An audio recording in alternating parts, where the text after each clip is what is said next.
Sunanka? Sunana Muhammadu Zafarau. Shekarunka nawa? 32. A ina kake da zama? Kwanar Ɗangora. To ga ka nan a hedikwatar 'yan sanda da ke Banfai. Laifin me kai aka kawo ka nan? Laifin haura mutane gida ina amfani da iyalansu.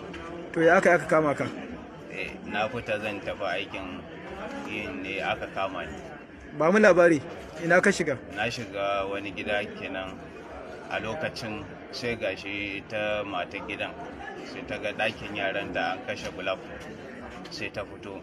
To tana fitowa nima da naga ta fito shine sai naga hasken fitila he na fito. To ina fitowa shi ma sai da ta gani ita kuma sai ta ihu mai gidanta ya fito shine sai muka fita, na fita a guje sai muka fita a guje da shi shine yayi ihu, jama'a suka fito aka kama ni. To dama kana yin wannan faɗan ne?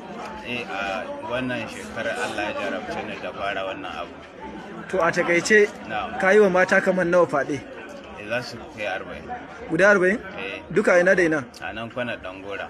To za ka iya ba mu labarin wasu da ka taɓa yi musu faɗan da kuma a ina kai musu? A gidansu nake shiga. Kamar wacce ce ka taɓa yi mata? Ka ba mu labarin waɗansu. Akwai wata dattijuwa ma da na je na samu ne amfani da ita. A ina take? A nan Kwanar Ɗangora. A wannan unguwa? Ban san sunan unguwar ba gaskiya. To ya aka yi abin ya faru?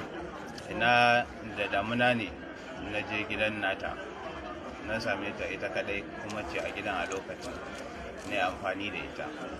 Bayan ita fa?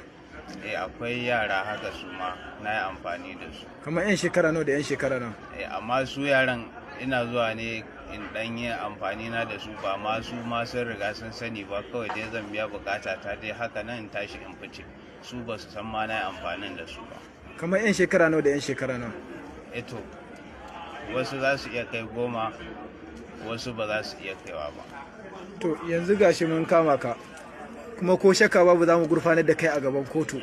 Wannan aika-aika da kai ta aikatawa, shin kana da wata nadama na yin hakan ne? Na yi nadama kwarai kuwa.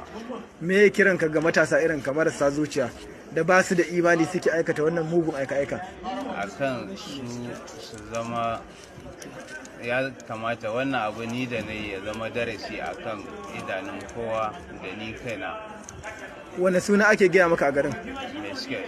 To dama an san ka kenan? Abin da suka samun kenan. Saboda me suka samu wannan sunan? Saboda ina zuwa ina neman su. Allah ya kiyaye. Amin, nagode.